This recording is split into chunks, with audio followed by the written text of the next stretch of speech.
Start moving to the front. All right. So flattery, unfortunately, does not work with Stalnaker, so this is not going to be much of an introduction because it won't help.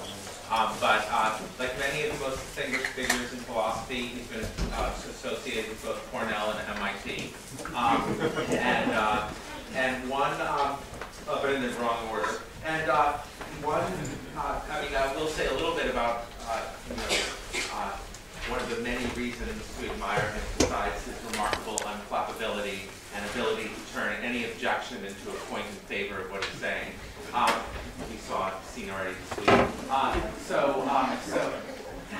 That resolves exactly what you want.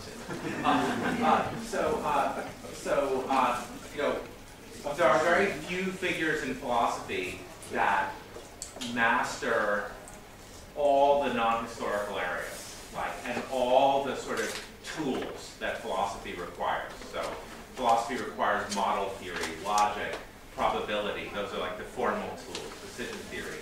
And there are like probability hounds, and there's logic hounds, there's formal semantics hounds, but very few people sort of like put them all together and see how all the considerations weigh on you. And one of the purposes of this 2 weeks was to bring sort of people who are experts in one area together with people who are experts in other areas to force each other to pay attention to the considerations that come from areas with which we don't every day interact. So we want people, the Portuguese clitics people nagging the probability people and vice versa. But in Stalnaker, you have someone who doesn't need to be forced. He's already conversant with all the areas and sees the pressures from every direction. With that, all of us will like that. I told Jason he had to give me an embarrassingly flattering introduction. I didn't realize he was going to do it. Okay, as I said the first day, I want to, in this talk, to look at an application of a theory of a formal theory of counterfactuals. Partly because I think it shows that a theory of counterfactuals can help illuminate some issues in other areas, outside of sort of either characterizing science or characterizing or understanding the way language works. And also partly because I think looking at an application that's still sufficiently abstract and idealized so that one can be precise about it, but is a little bit more structured and has a little bit more detail because of particular subject matter of the application than the pure abstract theory of counterfactuals. So this is an application of counterfactual theory of counterfactual proposition to game theory. So I'm going to talk a little bit about, I'm going to very quickly go over, because normally I have to spend more time on this to talk when I'm talking to game theorists or somebody, but since much of the formal theory of counterfactuals is the semantics for counterfactuals is something we've been talking about over the past week, I can go quickly over that and spend a little more time looking at the formal structure for representing a game and the epistemic situation in a game. So my sort of idea of what game theory is, it's what it provides is a representation of a sequence of interacting decision problems.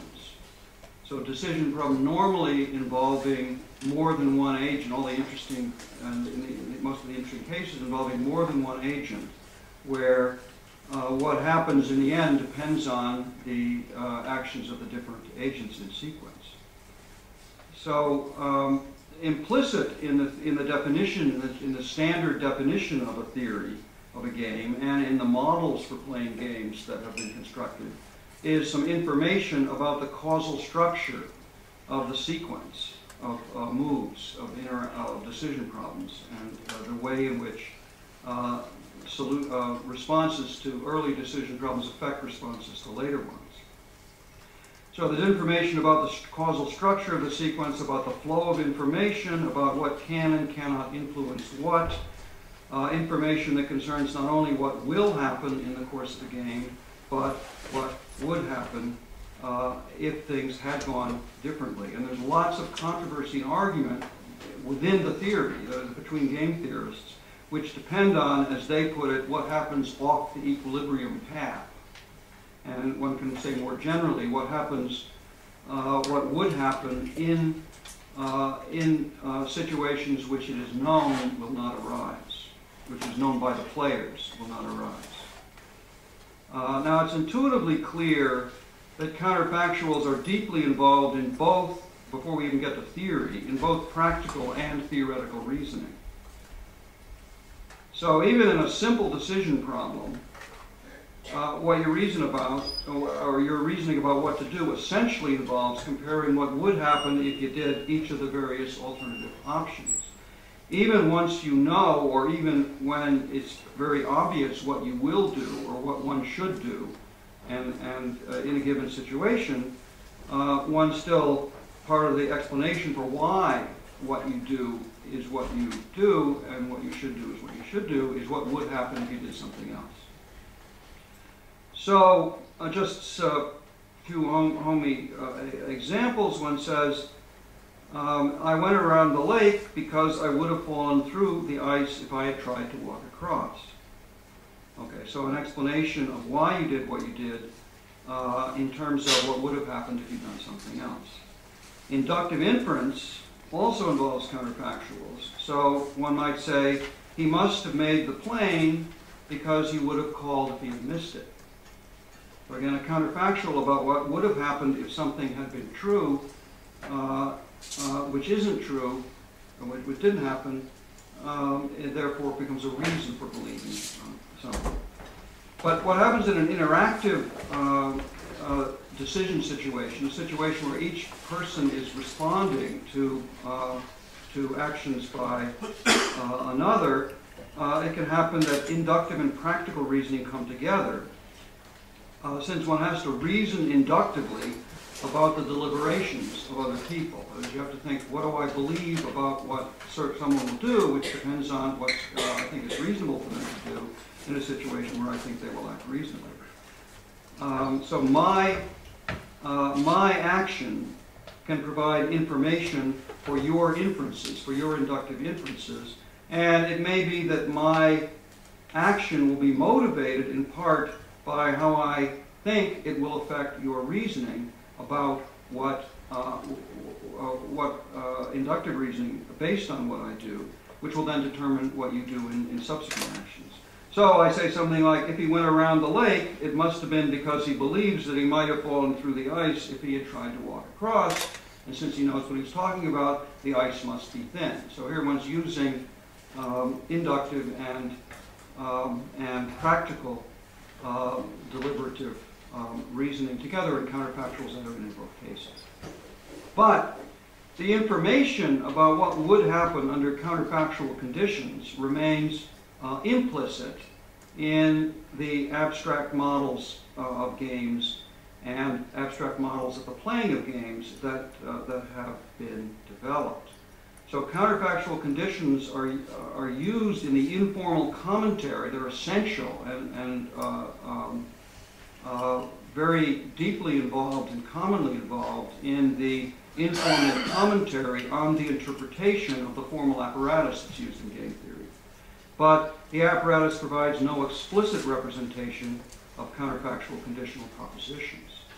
So my aim today is to kind of, in the paper that's based on, is to sketch, to add to the framework for modeling the playing of games, a semantics for conditionals, with which the information about causal structure, assumptions about dependence and independence, and counterfactual reasoning can be made explicit.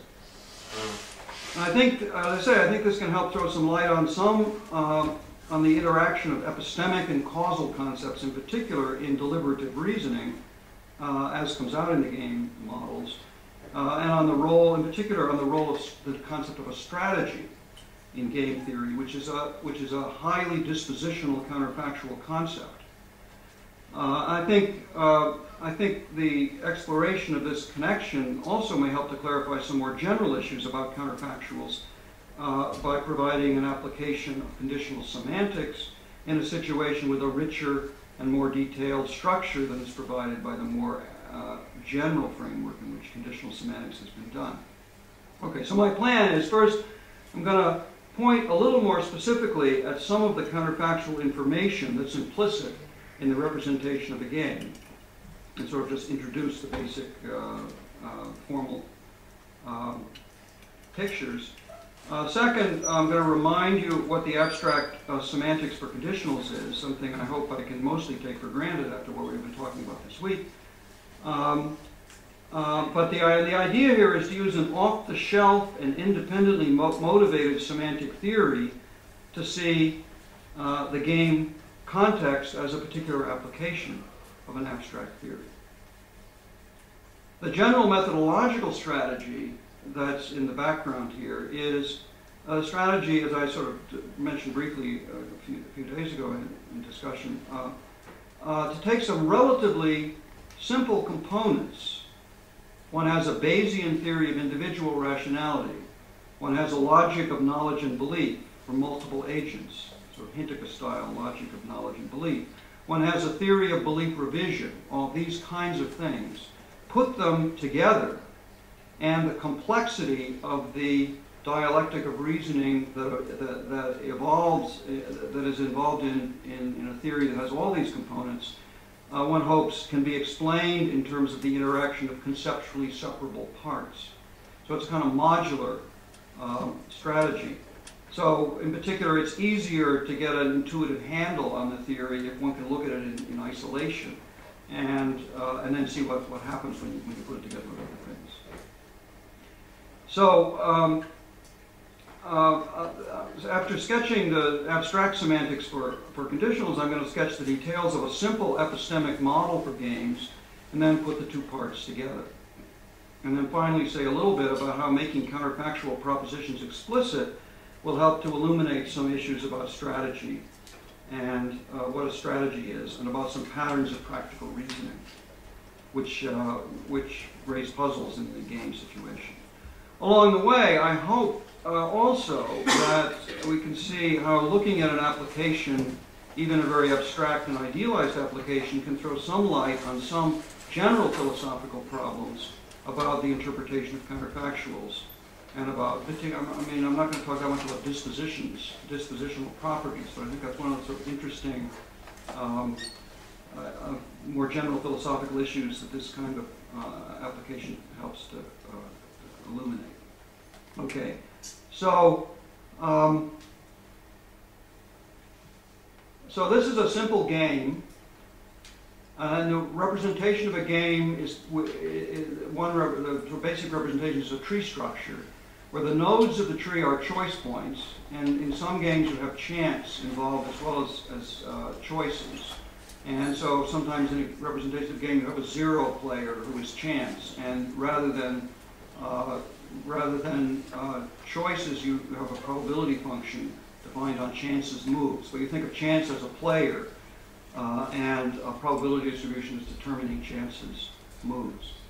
But I'm not going to talk about chance in this with my examples I'm going to use here. So this game, Alice moved. The nodes are labeled by the player who moves, and then the moves are labeled just so we can refer to them. And the endpoints of the tree, are the terminal points, are labeled with a sequence of numbers, one for each player, which represent the utility values.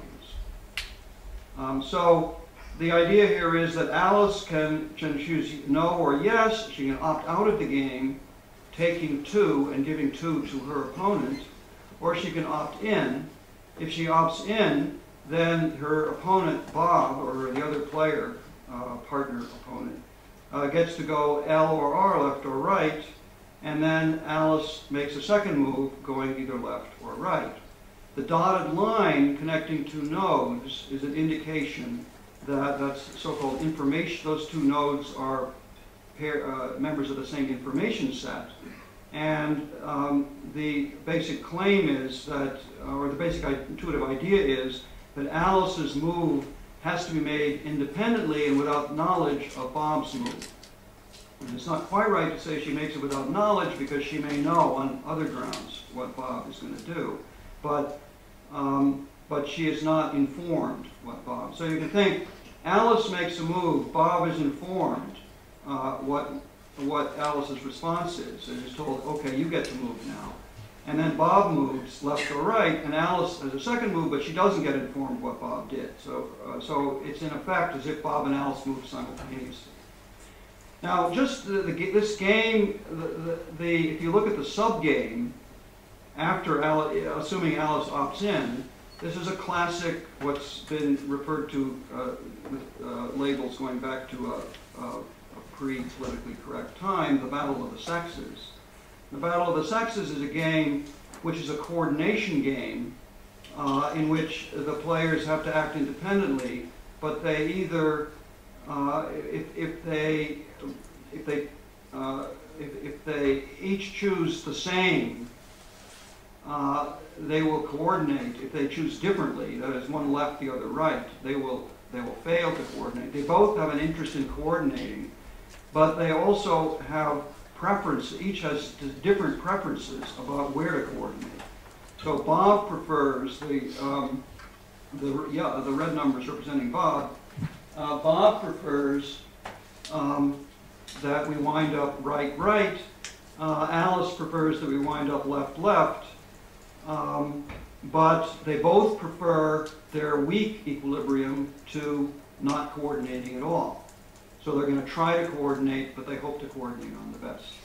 So that's to just look at the sub-game, but the extra twist that's added by having Alice have the opportunity to opt out, getting 2, is that you have a form of reasoning, which is, look, if Alice opts in, she's giving up 2, a sure thing 2, so it's rational for her to do that only if she hopes to get 3. So if Alice were to choose yes and then right, she would be assuring herself of 1 at best, possibly 0. But since she gave up 2, that can't be rational. So therefore, Bob knows, on the assumption that Alice is rational, that she is going to choose left. And so the rational thing for him to do is also to choose left, because otherwise he gets 0. Okay, so that's so-called forward induction reasoning, which is reasoning based on a move that someone makes in an earlier game about what they must be planning to do in later moves. Okay, so that's just sort of to get the basic structure here. Now I'm going to fill in. Earlier we just had a representation of the game. This is now a representation of the strategy choices made by the 2 players. So the arrows indicate intuitively what each player does at the nodes that are reached, and what they would do at the nodes that are not reached, but might have been. Okay, so Alice's strategy is to opt out, but she also, as part of her strategy, that were her second node to be reached, she would go left. Bob's strategy is to go left, because he followed the reasoning that I gave earlier, although he doesn't in fact get a chance to move, but he might have. So his strategy is, if Alice were to choose Y, he would choose L. Okay, so we have these counterfactuals which are implicit in the representation of the game and the strategy. If Alice had chosen Y, Bob would have chosen L. If Alice had chosen Y, she would then have chosen L, whether or not Bob chose L. The second clause, whether or not Bob had chosen L, is got to be there because of the information set. So that is that Alice's choice, whatever Alice in fact would have done, she would have done the same thing even if Bob had chosen the other thing, because her choice is counterfactually independent of Bob's choice. Okay, so this is all stuff that sort of you can read off the game, but there's nothing about conditionals in the representation. And finally, while this doesn't follow from what's been said here, we might say, let's suppose Alice has a certain probability, or rather Bob and Alice both have certain probability distributions, and they have conditional probabilities, so they have a prior probability at the start of the game, and they're disposed to revise their beliefs when they learn what the other person did by conditionalizing. So that's going to be sort of built into the game, and if that's true, then we can say, on the assumption that Alice and Bob started out with certain probability functions, it might be true that if Alice had chosen Y, Bob would then have believed to degree 0.5 that Alice would choose L. And that's a possible assumption. Okay, so that's the basic idea. Now, this is the same game, but the tree representation is the basic representation. You can give a more abstract representation of the game simply in terms of the strategies. So that is the matrix form, the normal form or the strategic form of the game, is given by simply, that is, if you say what strategy Alice played and what strategy Bob played, that will determine an outcome. And so every pair of strategies, or in the n-person game, every profile of strategies, strategy for each player, will determine an outcome. And so it's argued, at least, that all you need, that all the strategic, it's controversial, but one argument, the argument that von Neumann and Morgenstern gave in the very beginning of game theory, that the strategic, more abstract and less informative strategic representation of the game provides you with all the information you need to determine what it's rational to do. Okay, so you can see in the strategic form that there are two strategies, NL and NR, for Alice, which are exactly the same no matter what Bob does. Those are the purely counterfactual strategies. This is the strategy where Alice chooses N, but she would have chosen L if she had found herself there, which she, by her own decision, won't. Right? So this is a purely counterfactual. Bob's is counterfactual as well, but Bob's choice, because he doesn't get to act in this particular game. But for all he knows, at the start of the game, his strategy might have been realized. His opportunity to act might have been realized. Okay, so that's the normal or strategic form of the game. Okay, so that's the basic. That's the basic idea. Now I'm gonna now just go quickly over the abstract semantics for conditionals, taking it pretty much for granted, and then go on to look at a model for the game. So a model for a game will be a representation of the beliefs and beliefs and actions. That is the way the game, in fact, gets played in a particular situation. Okay, but let me just quickly remind you of those. So the abstract semantics says we have a model, and in the simple case, we have a set of possible worlds and a selection function. And again, this is my semantics with the excluded middle principle, with total ordering, no ties, so we have a limit assumption and the uniqueness assumption. So W is a state space or a set of possible worlds, and F is the function. And the general idea is that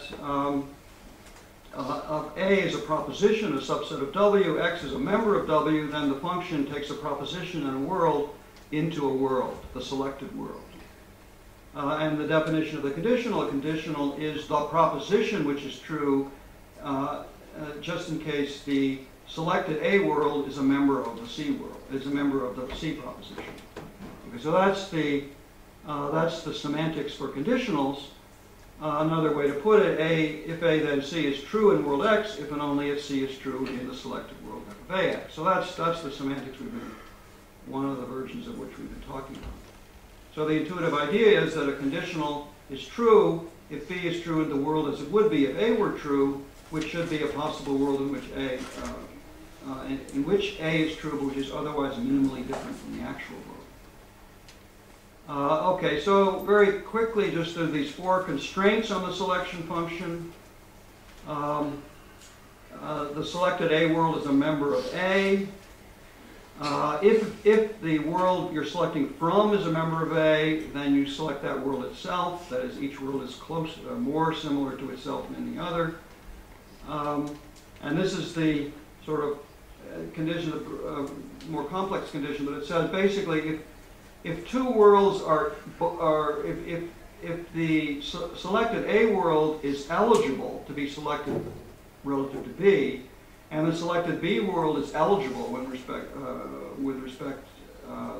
to the selected B world is eligible for selection from A, then you got to pick the same one, because it's got to be a single ordering. It's not a separate ordering for each antecedent. Okay, so that's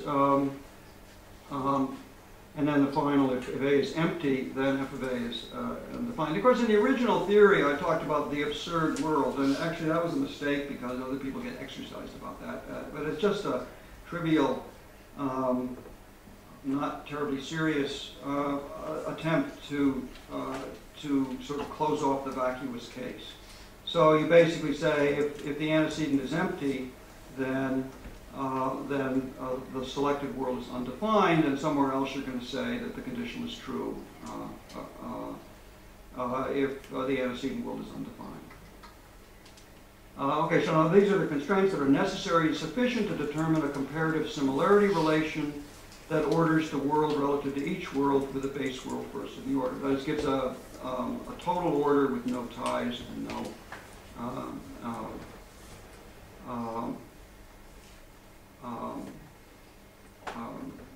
infinite descent, no denseness. Okay, so that's the semantics for conditionals. That's enough of that.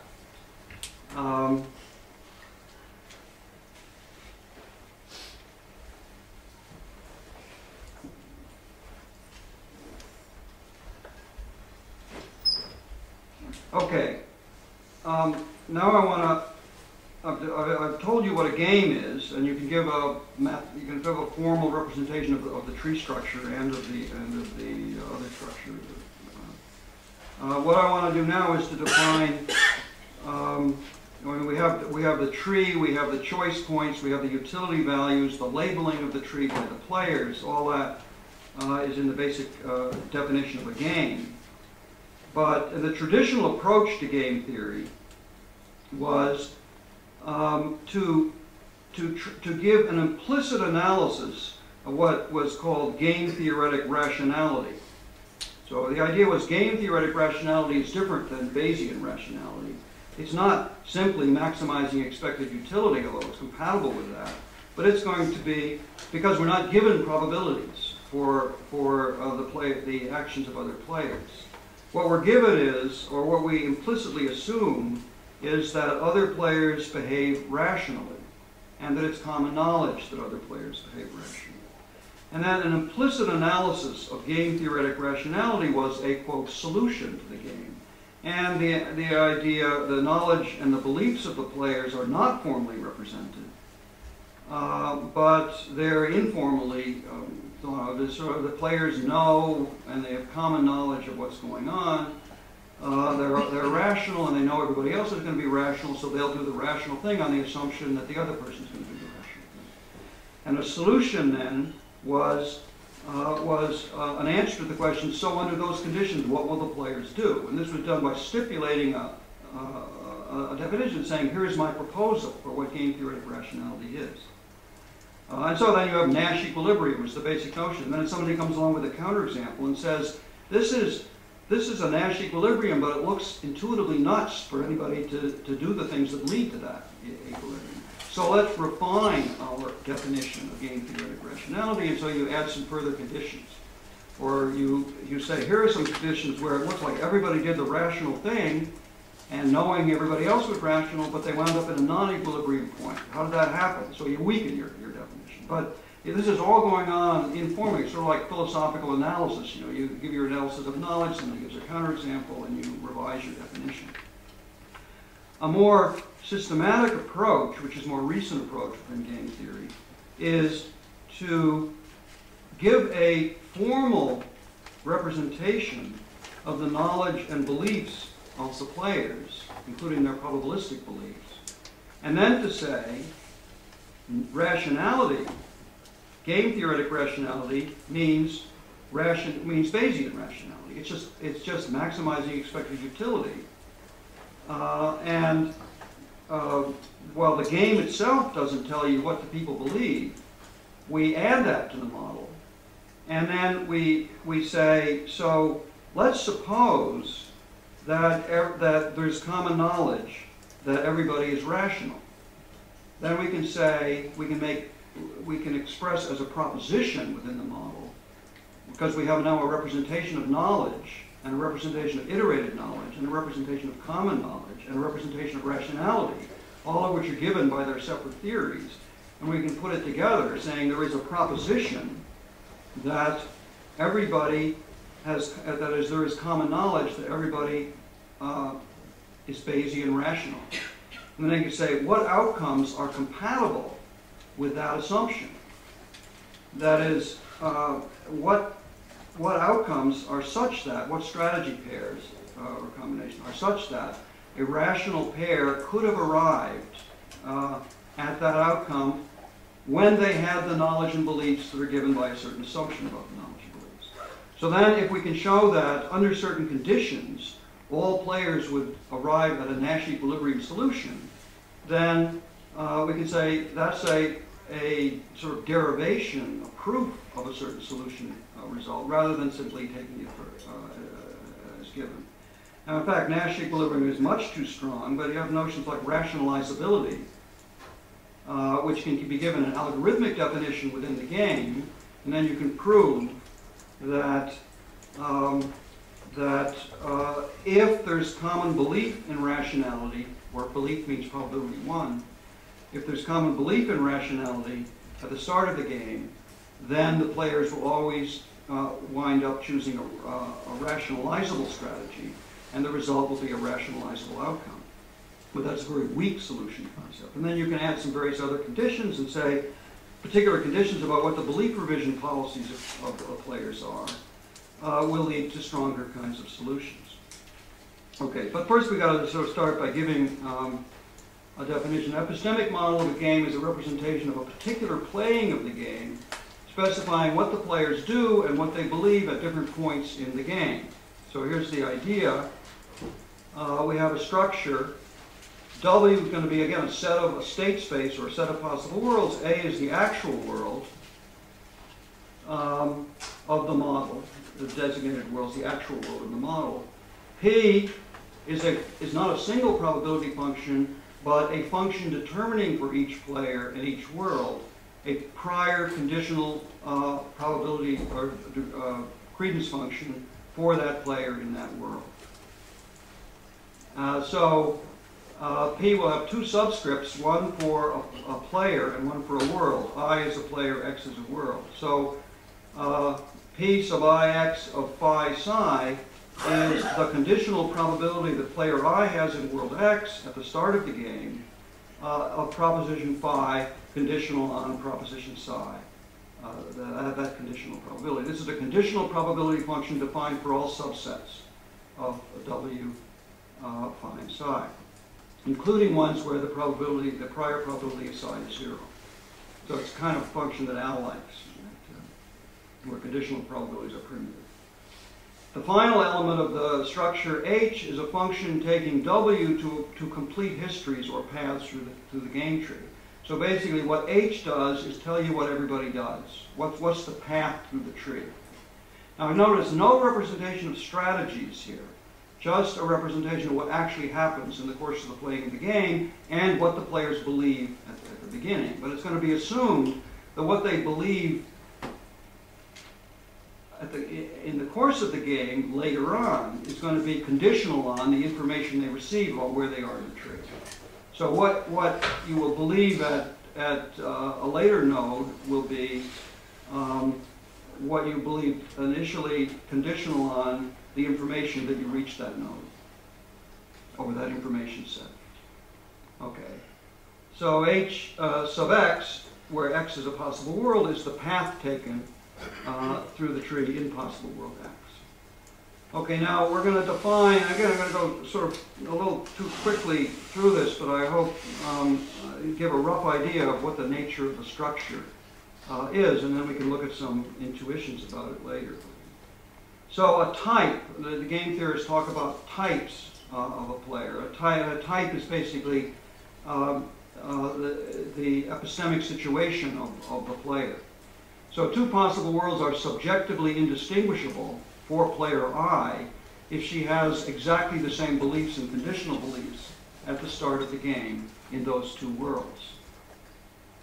Okay, so that's an equivalence relation, and then we say that this is just a formal representation of that. That is, x is subjectively indistinguishable from y if and only if the probability for player I in world x for any phi psi is equal to the conditional probability of player I in world y of phi and psi. So let's say if there are two possible worlds which are exactly the same from your perspective at the start of the game, although your information will diverge depending on what other people do later.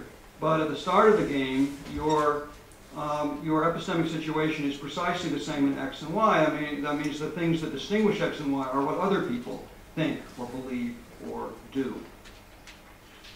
Okay, so then we say that a type for a player is an equivalence class of worlds. So the I's type in world x is represented by an equivalence class, the class of all worlds which are the same from player I's point of view as they are in world x. Okay, so this is just the definition. The type of x in world I is the set of worlds that are subjectively indistinguishable from x. And we assume that players know their own type. That is, they know what they do. They know what they're going to do. They don't know what they're going to do because they don't know what choices they're going to have. But they know what they would do at each choice point in the course of the game. Okay, now we can also define a more coarse notion of type, we call so-called passive type. Types were defined to include both the player's passive beliefs and her strategy choices. So really, your type is determined by two things. First, what do you think about other people and what they're going to do, or about nature, if that should be involved. And then there's the question, what do you think about what you yourself are going to do? So this is sort of a basic distinction between knowledge based on decision and knowledge based on hypothesis or information or inductive reasoning, discovery. So we can distinguish those two things by saying that two worlds are passively indistinguishable for player I, just in case player I has exactly the same beliefs about certain propositions, namely propositions that are wholly about players other than player I. Okay, so that's using a notion that David Lewis, abstract notion that David Lewis talked about, the notion of aboutness, where you mean wholly about. And he had a precise definition of that. Aboutness can be represented by equivalence classes. So since we have types, then my beliefs about other people's types are distinguishable from my beliefs about my own type. And so my passive beliefs are all my beliefs about propositions that are wholly about other people. And that can be made precise in this term. Okay. So a proposition is wholly about player J, just in case it's a union of types for J. Equivalently, phi is about J if and only if for all x and y such that x is type equivalent, J type equivalent to y, x is a member of the proposition if and only if y is a member of the proposition. So we can make precise this notion of aboutness and talk about sort of propositions. And this, again, this is where we're getting some structure, which we then can appeal to in giving a substantive similarity relation for interpreting conditions. So a player's passive type in a world is a set of worlds equivalent with respect to player I's passive passive beliefs. Okay, so that's the definition of passive type. Okay, now to add to the resources to interpret conditional propositions, simply add to the epistemic game model a selection function taking a world, which is a point in the state space, and a proposition or an event, to use the statistician's term, to a possible world. Now, we have our constraints, which are abstract constraints. We're going to add an additional constraint, which is going to be given by a comparative similarity relation, which I'm going to define. And it's going to be somewhat opaque, but I hope to make it intuitively clear what it means. So this comparative similarity will make precise the requirement that the selected world be minimally different from the base world, the world from which the selection takes place. So the comparative similarity relation is defined as follows. It's very short. Oops. Wasn't that short?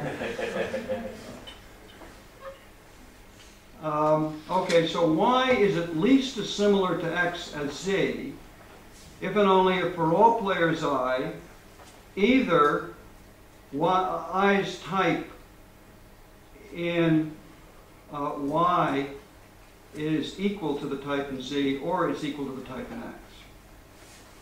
Or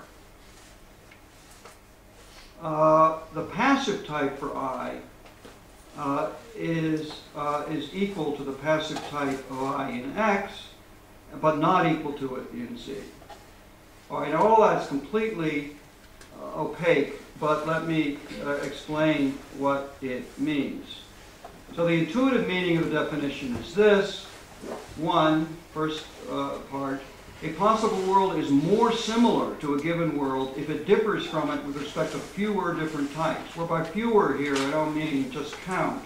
I mean, if you change certain types and also others, that's further away than if you change just some. So if you can get away with making the proposition true by changing just one type, do it. Don't go to changing that type plus some other. Okay, so this is a very natural notion of minimal difference. And the intuitive idea is here, types are counterfactually or causally independent of each other. That's built into the structure of the game. So don't change things. It would be gratuitous to make a change in a type you don't have to make the proposition true. Second part of the definition says that all else equal, agreement on passive type is more important than agreement on strategy choice. So in here, all else equal, a world in which a player has the same passive beliefs and makes a different choice is more similar than a world in which he makes the same choice but has different passive beliefs. And we're talking here about passive beliefs at the start of the game, the prior passive beliefs. So the first constraint captures the idea that the types of different players are counterfactually independent. Their prior beliefs and strategy choices cannot influence the prior beliefs and strategy choices of others. So I do influence your actions by what I do, because your strategies may be conditional on what I do. But I can't influence your strategy, which is your choice about what you would do if you reached a certain situation. So it's built into the idea of the game that prior strategy choices and prior beliefs are all unable to influence each other. The second constraint captures the causal asymmetry of belief and action. That is, my strategy choice can depend on my prior beliefs. I can make a choice because I believe something about somebody else. But my prior passive beliefs cannot depend on my action. That is, it can't be that if I choose something, if I had chosen something different, I would have believed something different before I did it. Right? So you have an asymmetry between belief and action. The idea your actions depend on your beliefs, but not the other way around. So the comparative similarity relation constrains. Too sensitive, this thing here. The comparative similarity relation constrains the selection function relative to which conditionals are interpreted in the following way. The selected world must be one in which, that is, you can select a world Y only if there is no closer world, according to the similarity. So the ordering that's determined is a partial order. The selection is a total order and a uniqueness order, but it's constrained by the partial, it's constrained by the comparative similarity relation. Now, let me just say briefly that the way I think, and this has to do with sort of the general issue about counterfactuals, is the way I think of selection function is sort of like, and I want to put the emphasis on the selection function and to separate it from the similarity relation that constrains it. Think of the selection function as something like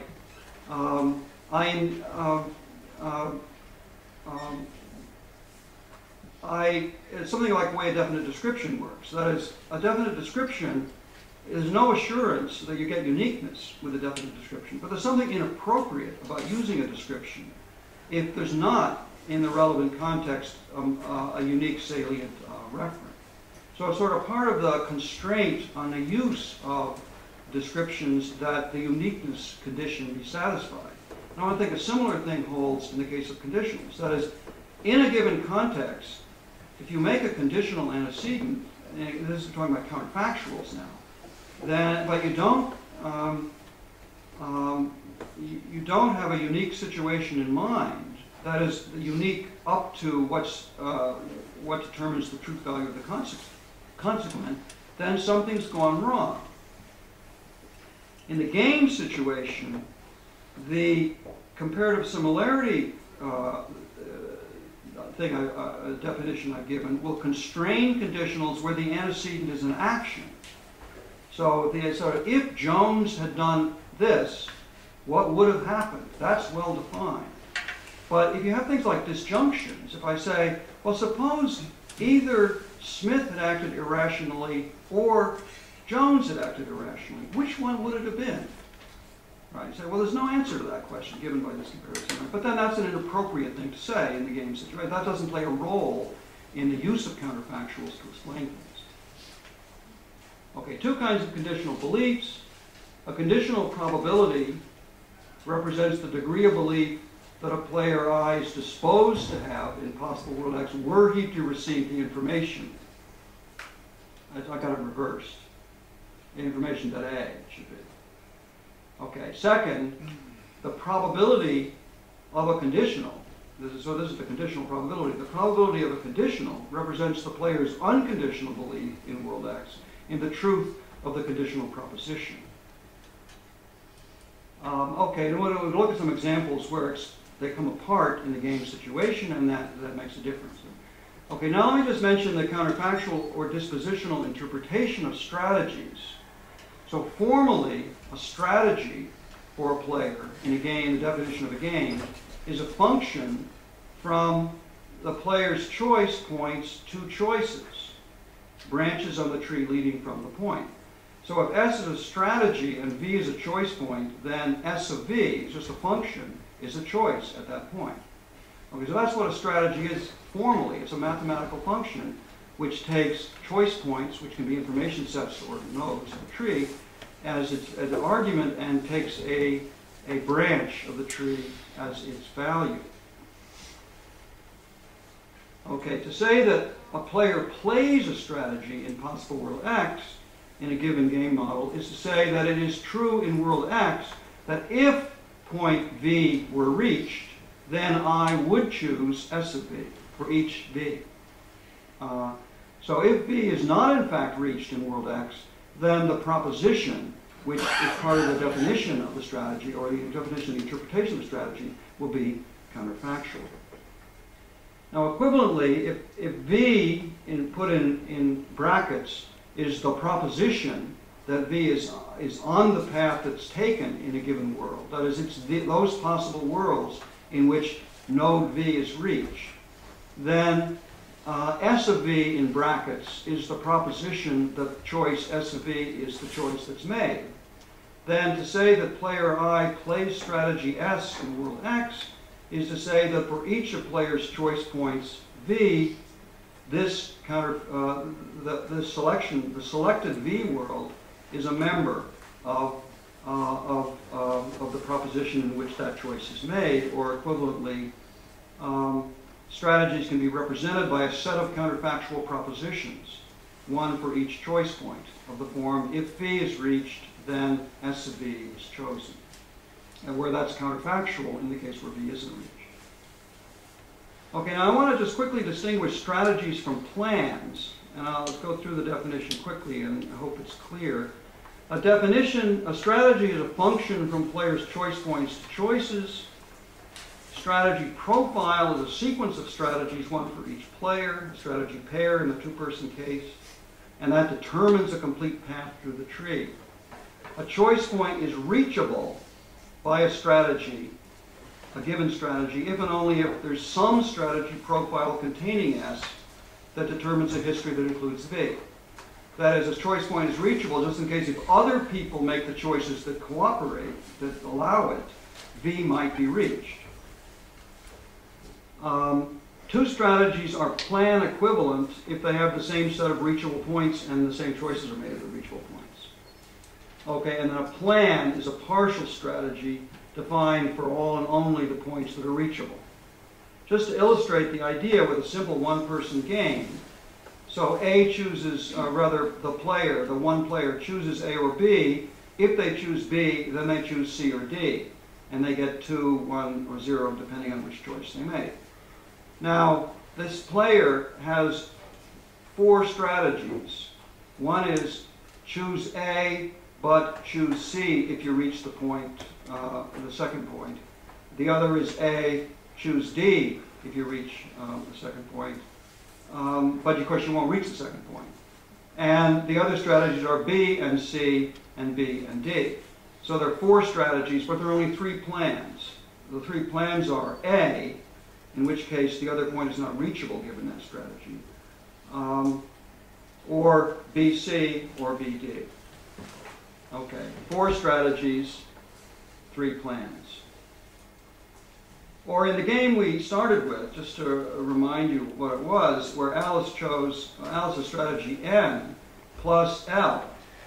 There's only one plan that involves N, namely N, that ends the thing. So Alice has 3 plans, N, Y, L, and YR. So 4 strategies, 3 plans, same in this game. Okay, now these are some definitions that Bob Aumann has given. A player is material, which can be applied in the counterfactual case, but a player is materially rational in a possible world if every choice that player actually makes in that world is rational.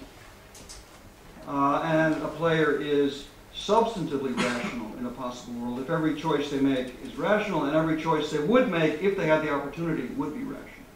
So we're at the party, I'm drunk, you steal my keys. If you hadn't, I'd drive the car home, which would be irrational. But since you stole my keys, I can't drive the car home. So I'm not irrational, right? So I didn't do anything irrational, except drink, but that's too much. So this is a case where I'm materially rational, but not substantively rational, because if I had had the opportunity, I would have driven home drunk. Okay, so that's that contrast, and you can sort of then think about common knowledge of rationality. You can talk about common knowledge of material rationality, common knowledge of substantive rationality, and really you don't get anything very interesting. It's very weak, materially rational. We don't want people to be rational simply because other people do things that prevent them from making the rational choices. So if a choice point for a player that's not reached in a world, then either substantively rational depends on the choice he makes in a different possible world, a world that's counterfactually related to the one in question, and on whether that choice is rational relative to the beliefs that the player has in the counterfactual possible world. Okay. We're running out of time, so I want to end with some examples, but let me just look at this game and think a little bit about what's going to happen in this game. All right, this is a game that Alice, I've given you both the strategic and the tree representation. Alice can opt out, taking 5 and giving 5 to the other player, or can opt in. If Alice opts in, then Bob can choose left or right, and Alice can choose left or right independently, just as in our first example game. Now, you say, what's going to happen? You say, well, Alice thinks, suppose I were to opt in. What would happen? Well,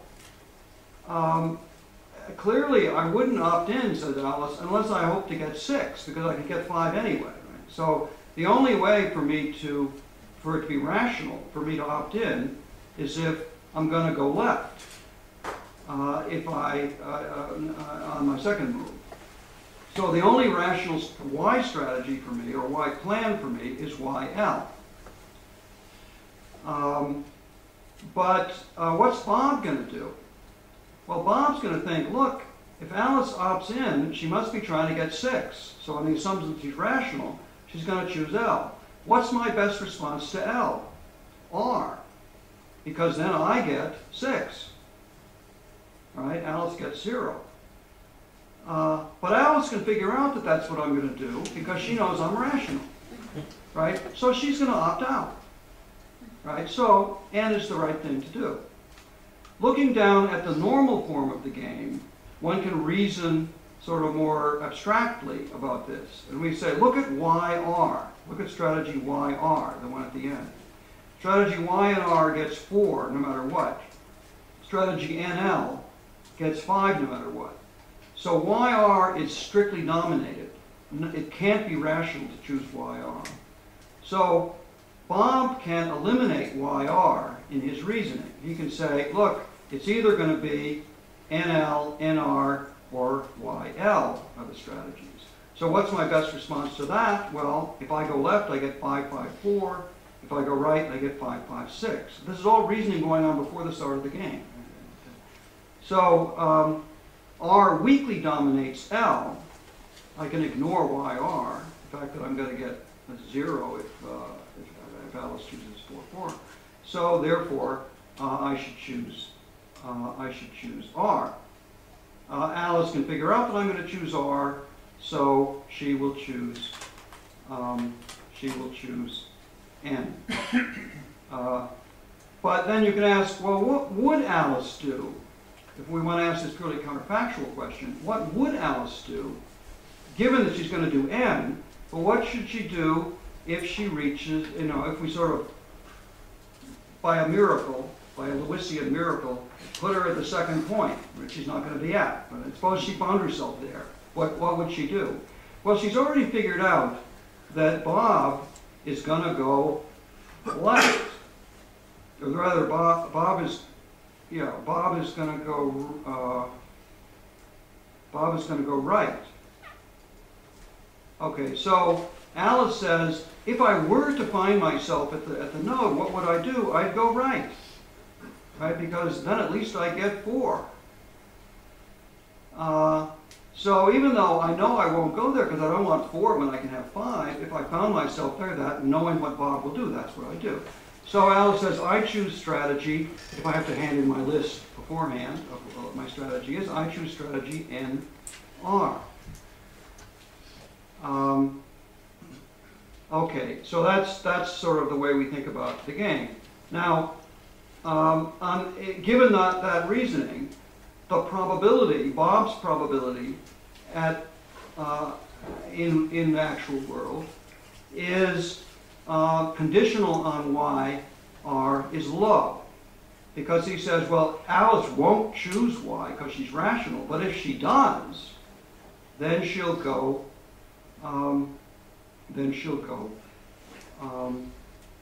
left. Or at least probably she'll go left, because probably she's rational. Right? So this conditional probability is low, but the probability of the conditional, of the counterfactual, is high, because that's determined by her strategy. So her strategy is N, R. So counterfactually, if she chooses Y, she will choose R, but she won't choose R. So my judgment of the counterfactual is different than my judgment of the or Bob's judgment of the conditional is different than the conditional probability. And in some cases, if you mix those things up, you're going to get fallacious strategic reasoning in figuring out what to do. Now, finally, I want to look at this game. This is a perfect information game. That is, everybody knows at every point what's happened so far. No choice is made, and uncertainty of the other person's choice.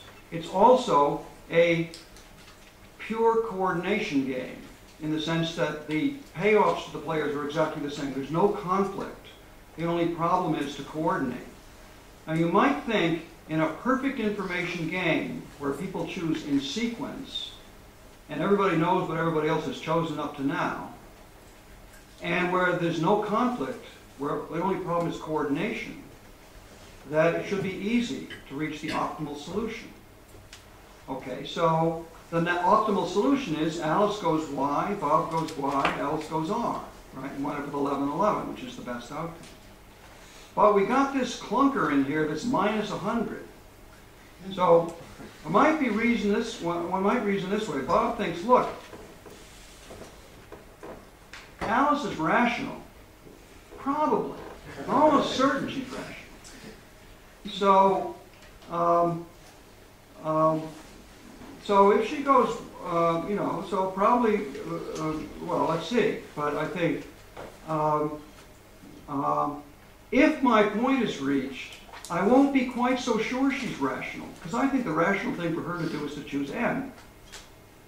Why? Well, because since I'm no longer certain that she's rational, because she took too great a risk, right, by this. So therefore, since she took this risk, maybe she really doesn't know what she's doing, and in the end, she'll choose L by mistake. Right? That is, or at least she trusted me too much. Now that's this, I'm sorry, I'm getting it wrong. She trusted me too much because I might have made a mistake. And I have less confidence in her rationality because her choice indicates that she doesn't think very clearly. She ought to realize that all right, so Bob says, so I'm going to choose N just to guard against the possibility that Alice will make a mistake, because she already, I think, made a mistake. So I was almost certain that she was rational at the beginning, but now I'm not so sure. So common knowledge of rationality at the start was okay, but she surprised me by doing the thing I expected her not to do, and so I don't think she's rational anymore. So I'm going to go for the 9. Now, let's suppose Alice thinks about it, and she thinks, well, that's the way Bob's going to reason.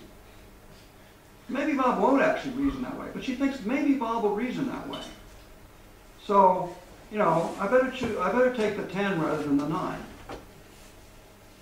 Right? So Alice thinks, well, Bob is perfectly rational. He thinks I'm rational. But maybe he won't think I'm rational anymore if I choose Y. So I better choose N. And that's the rational thing for Alice to do in that situation. So here you have a situation where you have common knowledge of rationality. Nobody surprises anybody because Bob expects Alice to choose N, and she does choose N. So you have a case where you fail to achieve coordination on the best outcome, even though everybody agreed about the values of the outcome, and everybody knew what everybody else did at every point in the game. So coordination also requires a certain kind of coordination of beliefs about the other people and about how their belief revision is going to take place, which may fail even in this kind of case. Okay, now let me just. I guess I should stop. Yeah, I should stop.